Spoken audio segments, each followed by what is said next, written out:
আচ্ছা দেখেন আমরা জামাই বউয়ে ভিডিও করতে গিয়ে একসাথে কথা হয়েছে, তো এটা ভালোই হয়েছে। এই যে দেখেন লেবু কাটতাছি, আজকে যেহেতু একাদশী তো আমরা একাদশীর আয়োজন করছি। সাগুর খিচুড়ি আছে, এখানে জলরুটি আছে, বাদাম আছে, তো লেবু না ছাড়া টেস্ট লাগে না, তাই লেবু কাটলাম। আর এই যে এটা খিচুড়ি, বাট এটা চাল ব্যবহার হয় নাই, এখানে ডাল ব্যবহার হয় নাই। আমি বুঝাই বন্ধুরা, এখানে এই যে এটা সাগু, তারপরে আলু আছে, তারপরে এই যে মিষ্টি কুমড়া আছে, শুকনা মরিচ, দারচিনি এগুলো দিয়ে একটা সমাজ দেওয়া হয়েছে। গাজর দিলে না? গাজর দেওয়া হয় নাই, এটা আছে। আর এইখানে এই যে কয়েকটা রুটি করে নিলাম। আর একাদশীতে বেশি খাওয়া যাবে না, কম খাওয়া যাবে, ঠিক আছে। আর বাদাম, এখানে বাদামও আছে, খুব পরিমাণে কম, কারণ আর আছে একটা জিনিস আছে, স্পেশাল জিনিস, মালাই আছে। মালাই এখন মালাই বলতে কি বুঝে? মধু মালাই।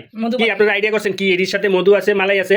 এখন এই যে বিখ্যাত রনি ভাইয়ের সেই মধু মধু মধু মধু এখন আমি এটা ওপেন করব, দেখেন বন্ধুরা কিরকম। এ কিরে, ওই কিরে, দেখেন ওই কিরে, অবস্থা, আগুন আগুন আগুন। তাহলে দেখেন আজকে কিন্তু জমজমাট খাওয়া দাওয়া হবে। একাদশী মানে আজকে জমজমাট খাওয়া দাওয়া, জমজমাট। কারণ সাথে যদি মালাই থাকে, আগুন থাকে, মধু থাকে, তাহলে আর কি লাগে বলেন? হ্যাঁ এই যে দেখেন, আর ভিডিওটা নন স্টপই চলুক, কোনো এডিটিং ফেডিটিং কিছুই হবে না। আমাদের এই যে আজকের একাদশীর ব্রত পালন করতে গিয়ে যে আমরা এখানে খাবো এগুলা, এটা নন স্টপই রাখি, সব কিছু নন স্টপ চলবে, ঠিক আছে? সবাই দেখতে থাকুন। আর আমি তো এই যে মধুটাকে একটু বুঝাই। এই যে দেখেন কি সুন্দর কালার, আসলে এবার অনেক সুন্দর হয়েছে তরমুজগুলা, নয়তো তরমুজগুলা এত সুন্দর হয় না, বেশিরভাগ ক্ষেত্রে তরমুজ নষ্ট থাকে। এই যে দেখেন কি কালার, মানে একবারে অর্গানিক এগুলা, মালাই সিধা মাল, আসলে অনেক সুন্দর না, অনেক স্বাদ। এখন বুঝতে হবে যে মিষ্টিটা কিরকম। এখন আমি আমার আপনাদের বুঝাই। কালার যেমন, মিঠাটা তেমন। আর একটা কথা, আমরা কিন্তু তরমুজ খাওয়ার সময় বিচিগুলা ফেলে দিই। বিচিগুলা ফেলবেন না, পর্যাপ্ত খাবেন না, মানে মোটামুটি খাবেন। আর সাদা অংশটা ফেলে দিই, সাদা অংশটা কিন্তু উপকারী তরমুজের, ঠিক আছে? আর এই তরমুজটা অত্যধিক মিষ্টি, ঠিক আছে? খুব ভালো লাগছে খাইয়া, আসলেই ভালো। এই যে দেখেন তরমুজটা কিন্তু দেখেন, দেখলে বুঝবেন, যারা বাজার থেকে কিনে একটু দেখে কিনবেন। এটা কিন্তু আকারে অত্যন্তই ছোট, কিন্তু এটা ভাবতেই পারিনি যে এত ভালো হবে। আসলে মধু হয়েছে। আচ্ছা একটা মানে বদলে শোনো, জিনিস ফাঁকে একটা জিনিস বইলা ফেলাই।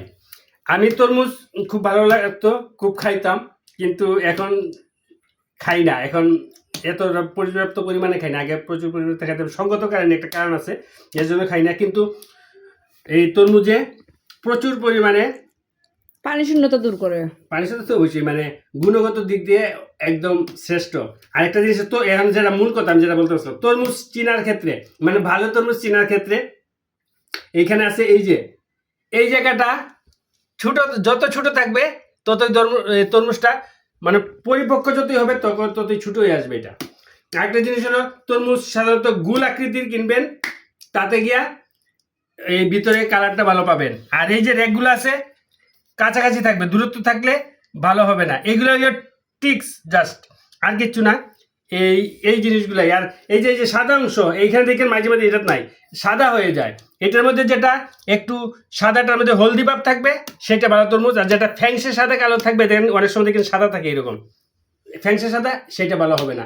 এই টিক্সগুলো দেখে কেনা যাবেন। এই যে এটা ছোট, আমরা বেশি খাই না, এর জন্য ছোটটা কিনছি, ছোট বিদায় আনছি, দেখে আনছি, এর জন্য এত লাল হয়েছে, বুঝছেন? আর আমরা এখন খাওয়া দাওয়া করবো। সবাই ভালো থাকবেন, সুস্থ থাকবেন, দেখা